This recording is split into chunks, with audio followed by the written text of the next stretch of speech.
Hello दोस्तों, आज हम प्रैक्टिस सेट नंबर 2 हल करेंगे। एक नौकरी के लिए जेब में गांधी हो या ना हो, पर दिल में एक आंधी जरूर होनी चाहिए। दोस्तों, सिर्फ अपने माँ बाप के लिए, अपने सपनों के लिए जी जान लगा दो। इंडियन पॉलिटिकल में हमारा टॉपिक रहने वाला संविधान के स्रोत, और यहाँ से टॉप 40 क्वेश्चन लिए गए हैं। यह सभी क्वेश्चन रेलवे के विभिन्न एग्जाम में आए हुए क्वेश्चन हैं। आज दोस्तों हम प्रैक्टिस सेट नंबर 2 हल करेंगे, और इससे पहले हम प्रैक्टिस सेट नंबर 1 हल कर चुके हैं। प्रैक्टिस सेट नंबर 2 में 31 से लेकर 70 क्वेश्चन हल करेंगे। रेलवे के अलावा भी दोस्तों अन्य स्टूडेंट भी इस प्रैक्टिस सेट को ले सकते हैं, क्योंकि दोस्तों प्रीवियस ईयर क्वेश्चन सभी एग्जाम में रिपीट होते रहते हैं। पहला क्वेश्चन क्या है हमारा, भारतीय संविधान के जनक के रूप में किसे जाना जाता है? राइट आंसर है option A, doctor Bhimrao Ambedkar को। दोस्तों, डॉक्टर भीमराव अम्बेडकर ने मसौदा या प्रारूप समिति के माध्यम से संविधान निर्माण में महत्वपूर्ण योगदान दिया था, इसलिए ये संविधान का जनक के रूप में जाना जाता है। अगला नेक्स्ट क्वेश्चन हमारा, भारत में सांप्रदायिक चुनाव प्रणाली सबसे पहले खालिस्तान द्वारा शुरू की गई थी। तो राइट आंसर है ऑप्शन डी, माले मिंटो रिफॉर्म्स सन 1919 के द्वारा। माले मिंटो रिफॉर्म्स सन 1919 के द्वारा सांप्रदायिक चुनाव प्रणाली सबसे पहले शुरू की गई थी, और उस समय लॉर्ड मिंटो भारत का वायसराय था। अगला नेक्स्ट क्वेश्चन है, किस निर्णय ने संविधान की मूल संरचना का सिद्धांत निर्धारित किया था? राइट आंसर है ऑप्शन डी, केशवानंद भारतीवाद। केशवानंद भारतीवाद सन 1973 में दोस्तों केशवानंद भारती बनाम केरल राज्य के मामले में सर्वोच्च न्यायालय की बैठक बुलाई गई, जिसमें 13 न्यायाधीश उपस्थित हुए, और इन 13 न्यायाधीशों के माध्यम से एक निर्णय लिया गया कि संविधान के मूल ढांचे में कोई परिवर्तन नहीं किया जाएगा, जिसमें इसके तहत कुछ प्रावधान किए गए कि संविधान की सर्वोच्चता, शक्तियों का बंटवारा, जिसमें विधायिका, कार्यपालिका और न्यायपालिका, इनका बंटवारा नहीं किया जाएगा, और राष्ट्रीय एकता और अखंडता, प्रभुत्व, इसकी रक्षा की जाएगी। ये कुछ प्रावधान रखे गए थे, उनमें छेड़छाड़ी नहीं की जा सकती है, यानी संविधान के मूल ढांचे में कोई परिवर्तन नहीं होगा। अगला नेक्स्ट क्वेश्चन है, भारत की संविधान सभा की पहली बैठक कब आयोजित की गई थी? कब आयोजित की गई थी? राइट आंसर है ऑप्शन ए, 9 दिसंबर से 1946 को संविधान सभा की पहली बैठक हुई, और इस बैठक में दोस्तों डॉक्टर सत्यनारायण सिन्हा को अस्थायी अध्यक्ष चुना गया।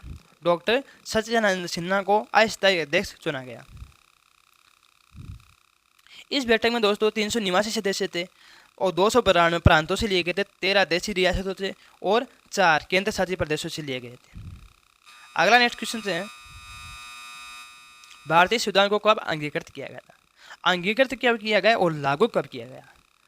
तो अंगीकृत कब किया गया? राइट आंसर होगा हमारा ऑप्शन बी।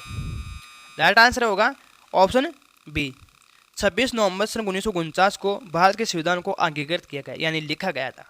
और लागू कब किया गया दोस्तों? 26 जनवरी से 1950 को लागू किया गया था। तो राइट आंसर हमारा ऑप्शन बी होगा। अगला नेक्स्ट क्वेश्चन है, निम्न से कौन सा भारतीय अधिनियम ब्रिटिश प्रधानमंत्री लॉर्ड नॉर्थ की अध्ययन वाली समिति की रिपोर्ट पर आधारित है? राइट आंसर है हमारा ऑप्शन सी, विनियमन अधिनियम सन 1973। राइट आंसर है ऑप्शन सी, विनियमन अधिनियम सन 1973। अगला नेक्स्ट क्वेश्चन है, विश्व का सबसे लंबा लिखित संविधान किस देश का है? राइट आंसर है option C, Bharat. Right answer है ऑप्शन सी, भारत। दोस्तों, भारत का एक लिखित और सबसे बड़ा और सबसे विस्तृत संविधान है, जिसमें 22 तो भाग है, 395 अनुच्छेद है, और 12 अनुसूचियाँ। सबसे छोटे संविधान की बात की जाए दोस्तों, तो सबसे छोटा संविधान है अमेरिका का। सबसे छोटा और लिखित संविधान है अमेरिका का, जो सबसे पहले लिखा भी गया था। अगला नेक्स्ट क्वेश्चन है, संविधान में अन्य देशों से उधार लेने की विशेषताओं की आलोचना करते हुए किसने कहा था कि संविधान के मौलिक विचारों के संदर्भ में किसी को भी कोई विशेष अधिकार नहीं है? किसी को भी कोई विशेष अधिकार नहीं है। राइट आंसर है option C, option C, doctor Bhimrao Ambedkar के द्वारा। डॉक्टर भीमराव अम्बेडकर ने भारतीय संविधान में अन्य देशों से उधार लेने की विशेषताओं पर आलोचना की थी, और इसका खंडन भी किया था। अगला नेक्स्ट क्वेश्चन है,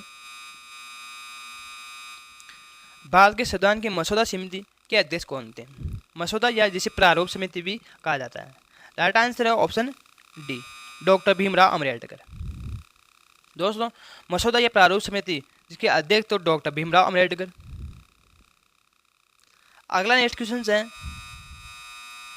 भारतीय संविधान के संदर्भ में निम्नलिखित में से कौन सा कथन सही है। इन कथनों को पढ़ना है और इनमें से बताना है कि कौन सा कथन सही दिया गया है। पहला कथन है हमारा ऑप्शन ए, ये कई संविधानों का मिश्रण है। ये राइट आंसर है हमारा, क्योंकि दोस्तों हमारा भारत का संविधान कई देशों के संविधान से मिलकर बना हुआ है। अगला स्टेटमेंट है कि ये पूरी तरह से ब्रिटिश संविधान पर आधारित है। ये गलत हो जाएगा दोस्तों, क्योंकि हमारा संविधान कई देशों से लिया गया है। ये केवल भारत के अधिनियम सन 1935 पर आधारित है। ये भी गलत है दोस्तों। ये पूरी तरह से कर्नाटक के संविधान पर है। ये भी गलत है। ये तीनों स्टेटमेंट गलत हैं, तो पहला स्टेटमेंट सही हो जाएगा। ये कई संविधानों के मिश्रण से बना हुआ है भारत का संविधान। राइट आंसर है हमारा ऑप्शन ए। अगला नेक्स्ट क्वेश्चन है, भारत में कौन सा दिन संविधान दिवस के रूप में मनाया जाता है। संविधान दिवस के रूप में मनाया जाता है। राइट आंसर है ऑप्शन ए, 26 नवंबर 1949 को भारत का संविधान अंगीकृत किया गया था। इसी दिन संविधान दिवस के रूप में मनाया जाता है। इसे दोस्तों लागू कब किया गया? 26 जनवरी 1950 को लागू किया गया था, क्योंकि दोस्तों उस समय पंडित जवाहरलाल नेहरू के द्वारा निर्णय लिया गया कि रावी नदी पर एक झंडा फहराया गया था और वहाँ पर निर्णय लिया गया था कि भारत को हम स्वराज यानी स्वतंत्र करा के रहेंगे। उसका संकल्प 26 जनवरी को लिया गया था, इसलिए भारत के संविधान को 26 जनवरी 1950 को लागू किया गया। अगला नेक्स्ट क्वेश्चन है, खालिस्तान को संविधान सभा द्वारा भारतीय संविधान को अंगीकृत और अधिनियम किया गया था। राइट आंसर है ऑप्शन डी, 26 नवंबर 1949 को अंगीकृत या अधिनियम किया गया। राइट आंसर है ऑप्शन डी, 26 नवंबर 1949 को। अगला नेक्स्ट क्वेश्चन है हमारा, भारत का सर्वोच्च कानून किसे माना जाता है? तो भारत का सर्वोच्च कानून भारतीय संविधान को माना जाता है। राइट आंसर है ऑप्शन ए, भारतीय संविधान। भारतीय संविधान 26 नवंबर 1949 को पारित हुआ, 26 जनवरी 1950 को लागू हुआ। अगला नेक्स्ट क्वेश्चन है, भारत का संविधान खालिस्तान को लागू हुआ था। राइट आंसर है ऑप्शन ए, 26 जनवरी 1950 को लागू हुआ था। दोस्तों ये क्वेश्चन से प्रत्येक एग्जाम में आया हुआ क्वेश्चन है, जिसमें आरपीएफ एसआई में 2019 में आ चुका है, आरपीएफ कांस्टेबल 2019 में आ चुका है, आरआरबी एनटीपीसी 2016 में आ चुका है, आरआरबी एनटीपीसी 2021 में आ चुका है, आरआरबी एनटीपीसी 2021 में आ चुका है। यानी ये एनटीपीसी में भी 2 बार आ चुका है और कांस्टेबल आरपीएफ में भी 2 बार आ चुका है। इसलिए ये दोस्तों क्वेश्चन मोस्ट इंपॉर्टेंट हो जाता है। अगला नेक्स्ट क्वेश्चन है, 2 कथन दिए गए हैं और इन दोनों को पढ़ना है और गलत और सही बताना है। पहला कथन है कि भारतीय संविधान 26 जनवरी 1950 को लागू हुआ। ये सही हो जाएगा पहला कथन। 26 जनवरी को गणतंत्र दिवस के रूप में मनाया जाता है, बिल्कुल सही है। तो राइट आंसर हो जाएगा हमारा ऑप्शन डी, ए और दोनों ही सही है। अगला नेक्स्ट क्वेश्चन है, संविधान सभा के खालिस्तान 1946 के अंतर्गत भारतीय संविधान का निर्माण हुआ था। कौन सा मिशन था जिसके द्वारा भारतीय संविधान का निर्माण किया गया था? राइट आंसर है option A, cabinet mission plan के तहत भारतीय संविधान का निर्माण किया गया था। दोस्तों कैबिनेट मिशन के तहत 3 व्यक्ति भारत आए थे। 3 व्यक्ति भारत आए थे। उनमें 3 व्यक्तियों का नाम है स्टेबल क्रिप्स,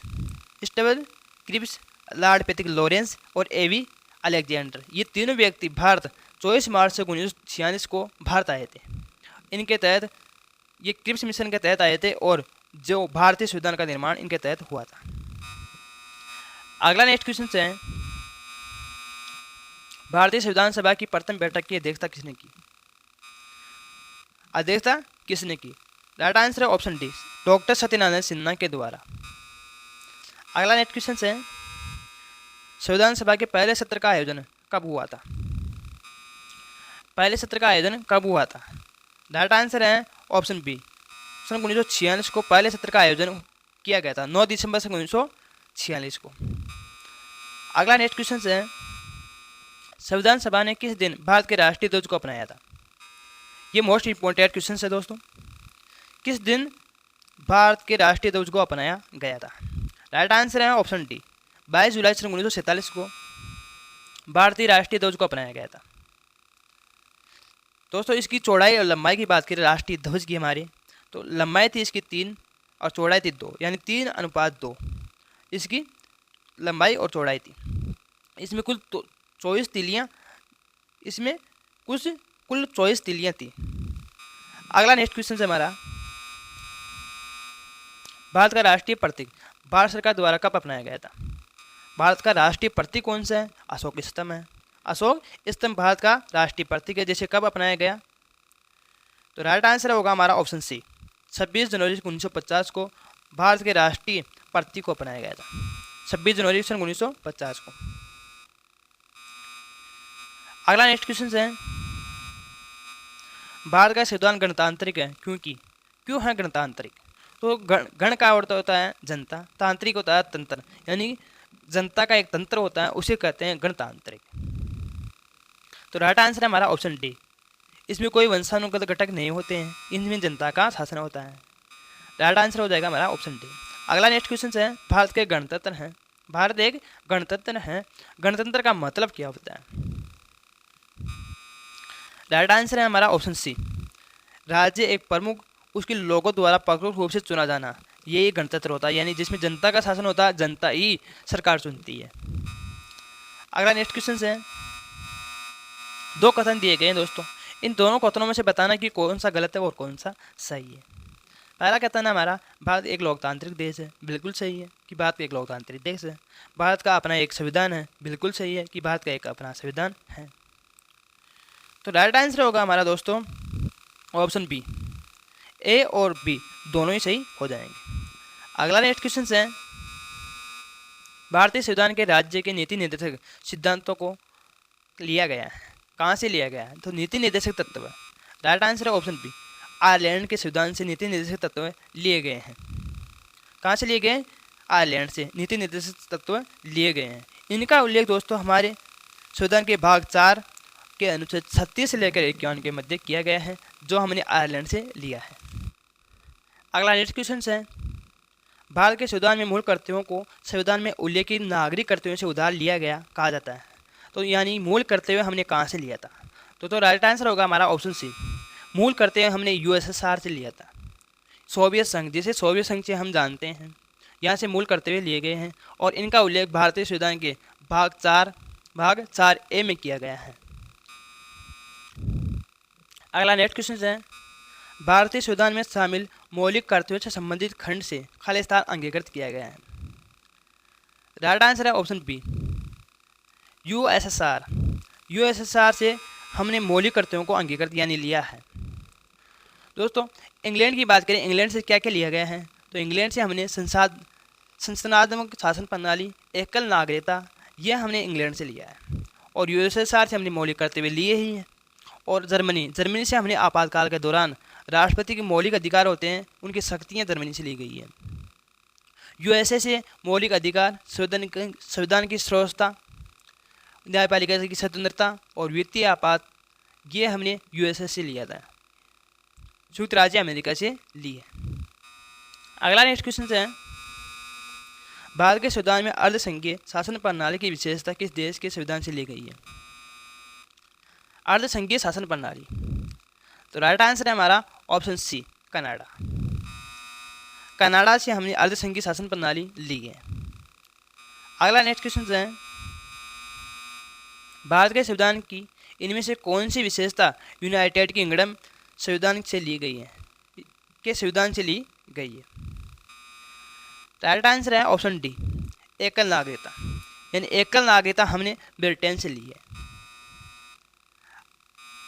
एकल नागरिकता का दोस्तों एकल नागरिकता का उल्लेख हमारे भाग 2 में अनुच्छेद 5 से लेकर 11 तक किया गया है। अगला नेक्स्ट क्वेश्चन है हमारा कि स्वतंत्रता, समानता, बंधुत्व के प्रावधानों के अंगीकृत हेतु भारतीय संविधान के निर्माताओं द्वारा किस देश के संविधान पर विचार किया गया था? तो उस समय फ्रांस के संविधान पर विचार किया गया था। राइट आंसर है हमारा ऑप्शन बी, फ्रांस का संविधान। अगला नेक्स्ट क्वेश्चन भी वही है दोस्तों कि भारतीय संविधान में शामिल स्वतंत्रता, समानता, बंधुत्व के सिद्धांत किस देश के संविधान से लिए गए हैं? राइट आंसर है हमारा फ्रांस। फ्रांस से ही हमने स्वतंत्रता, समानता, बंधुत्व, ये तीनों शब्द फ्रांस से लिए हैं। ये तीनों शब्द हमने फ्रांस से लिए। ऑस्ट्रेलिया से दोस्तों हमने लिया था प्रस्तावना की भाषा और समवर्ती सूची। अगला नेक्स्ट क्वेश्चन है कि निम्नलिखित में से कौन सा भारतीय संविधान का स्रोत नहीं है। इनमें 4 ऑप्शन दिए गए और इनमें से बताना है कि कौन से देश के संविधान से हमने कुछ भी नहीं लिया। राइट आंसर होगा हमारा ऑप्शन ए, डेनमार्क के संविधान से हमने कुछ भी नहीं लिया। और सभी के इन तीनों देशों के संविधान से कुछ ना कुछ ले रखे हैं। फ्रांस से दोस्तों हमने गणतांत्रिक शासन प्रणाली ली थी। आयरलैंड से हमने नीति निर्देशित तत्व लिए थे। और ब्रिटेन यूएसए से हमने मूल अधिकार, राष्ट्रपति पर महाभियोग, निष्पक्ष न्यायपालिका, न्यायिक पुनर्लोकन, ये न्याय पुनर्लोकन का सिद्धांत, ये हमने यूएसए से लिया था। और ब्रिटेन से हमने लिया था संसदीय शासन पद्धति, लोकसभा के प्रति मंत्रिमंडल का सामूहिक उत्तरदायित्व, विधि का शासन, एकल नागरिकता, ये हमने ब्रिटेन से ली थी। यानी डेनमार्क के संविधान से हमने कुछ भी नहीं लिया। अगला नेक्स्ट क्वेश्चन है भारत के राज्यसभा सदस्यों के अप्रत्यक्ष चुनाव के संवैधानिक प्रावधान को किस देश ने अपनाया था। किस देश से अपनाया गया है। राइट आंसर है ऑप्शन बी, दक्षिण अफ्रीका से। अप्रत्यक्ष चुनाव है ना, उनका उल्लेख दक्षिण अफ्रीका से हमने अपनाया है। अगला नेक्स्ट क्वेश्चन है भारतीय संविधान का कौन सा अंग जर्मनी के संविधान से प्रेरित है। राइट आंसर है ऑप्शन सी, आपातकाल के दौरान मौलिक अधिकारों का निलंबन, यह हमने जर्मनी से लिया है। कहाँ से लिया है, जर्मनी से हमने लिया है। और इनका उल्लेख दोस्तों अनुच्छेद 19 में, इनका उल्लेख अनुच्छेद 358 और 59 में किया गया। यानी आपातकाल का प्रावधान 358 और 59 में किया गया है। अगला नेक्स्ट क्वेश्चन है भारतीय संविधान में पंचवर्षीय योजना का प्रावधान किस देश से लिया गया है। पंचवर्षीय योजना जो हमने शुरू में लागू की थी दोस्तों, तो ये कहाँ से ये प्रावधान लिया गया है। राइट आंसर है option D, USSR. Right answer है यूएसएसआर से हमने ये प्रावधान लिया था, सोवियत संघ से। अगला नेक्स्ट क्वेश्चन है भारतीय संविधान में मौलिक अधिकार किस संविधान से अंगीकृत किए गए हैं। राइट आंसर है ऑप्शन ए, संयुक्त राज्य अमेरिका से। संयुक्त राज्य अमेरिका से हमने मौलिक अधिकार लिए, जिनका उल्लेख भाग 3 में अनुच्छेद 12 से लेकर 35 तक किए गए हैं। अगला नेक्स्ट क्वेश्चन है कि भारतीय संविधान में विधिपूर्ण शासन का विचार इनमें से किस संविधान से लिया गया है। राइट आंसर है ऑप्शन सी, ब्रिटिश। यानी ब्रिटेन से हमने विधिपूर्ण शासन का उल्लेख यहाँ से लिया है। राइट आंसर होगा हमारा ब्रिटेन। अगला नेक्स्ट क्वेश्चन है भारतीय संविधान में मजबूत केंद्र के साथ संघ की अवधारणा कहाँ से ली गई है। मजबूत केंद्र के साथ संघ की अवधारणा कहाँ से ली गई है। राइट आंसर हमारा ऑप्शन बी, कनाडा से ली गई है। राइट आंसर हमारा ऑप्शन बी, कनाडा। कनाडा दोस्तों हमने कनाडा से सख्त केंद्र के साथ संघीय व्यवस्था, अवशिष्ट शक्तियों का केंद्र में निहित होना और केंद्र द्वारा राज्यपालों की नियुक्ति और उच्चतम न्यायालय के परामर्श की न्याय निर्णय, यह हमने कनाडा से लिया है। मजबूत केंद्र के साथ संघ की अवधारणा, यह कनाडा से लिया है। सख्त केंद्र के साथ संघीय व्यवस्था, ठीक है, और अवशिष्ट शक्तियों का प्रावधान, ये भी हमने कनाडा से लिया है। और राज्यपाल की नियुक्ति कैसे की जाएगी, यह हमने कनाडा से लिया है। अगला नेक्स्ट क्वेश्चन है भारतीय संविधान में पास्ट द पोस्ट सर्वाधिक मत प्राप्त व्यक्ति की विजय का प्रावधान किस देश के संविधान से अंगीकृत किया गया है। राइट आंसर है option C, Britain. Right answer है ऑप्शन सी, ब्रिटेन। अगला नेक्स्ट क्वेश्चन है भारतीय संविधान में शामिल नीति निर्देशक तत्वों की अवधारणा किस देश के संविधान से ली गई है। नीति निर्देशक तत्वों का उल्लेख दोस्तों, नीति निर्देशक तत्व जो कहाँ से लिए गए हैं, ये लिए गए हैं आयरलैंड से लिए गए हैं। राइट आंसर होगा हमारा ऑप्शन सी, आयरलैंड। कनाडा से हमने क्या क्या लिया है, सरकार की संघीय व्यवस्था और अवशिष्ट शक्ति केंद्र में निहित होगी, ये हमने कनाडा से लिया है। यूएसए से लिया है हमने मूल अधिकार, न्यायिक पुनरावलोकन, सर्वोच्च न्यायालय और राष्ट्रपति महाभियोग की प्रक्रिया यहाँ से ली है। आयरलैंड से हमने क्या लिया है? नीति निर्देशक तत्व, नीति निर्देशक तत्व, राष्ट्रपति के निर्वाचन मंडल की व्यवस्था आयरलैंड से ली है। और ग्रेट ब्रिटेन से लिए हमने संसदीय व्यवस्था, एकल नागरिकता, मंत्रिमंडल प्रणाली और विधि का शासन। यह हमने कहाँ से लिया है? ग्रेट ब्रिटेन से लिया है। अगला नेक्स्ट क्वेश्चन है दोस्तों, ये हमारा अंतिम क्वेश्चन होगा। भारतीय संविधान में शामिल विधि की शासन संकल्पना किस विदेशी संविधान से ली गई है? राइट आंसर है हमारा option B, UK. Right answer है हमारा ऑप्शन बी, यूके। विधि की शासन संकल्पना हमने यूके से ली है। यूके से और क्या क्या लिया है दोस्तों? संसदीय शासन व्यवस्था, संसदीय विशेषाधिकार, एकल नागरिकता, विधि का शासन, यह हमने यूके से लिया है। और जर्मनी से हमने क्या लिया है? आपातकाल का प्रावधान। और यूएसएसआर से हमने मौलिक कर्तव्य लिए हैं। इस प्रकार दोस्तों ये हमारा प्रैक्टिस सेट समाप्त होता है। अपना फीडबैक दोस्तों कमेंट में ज़रूर लिख देना ताकि हमें पता चल सके क्या इसमें सुधार किया जाना चाहिए। जय हिंद, जय भारत।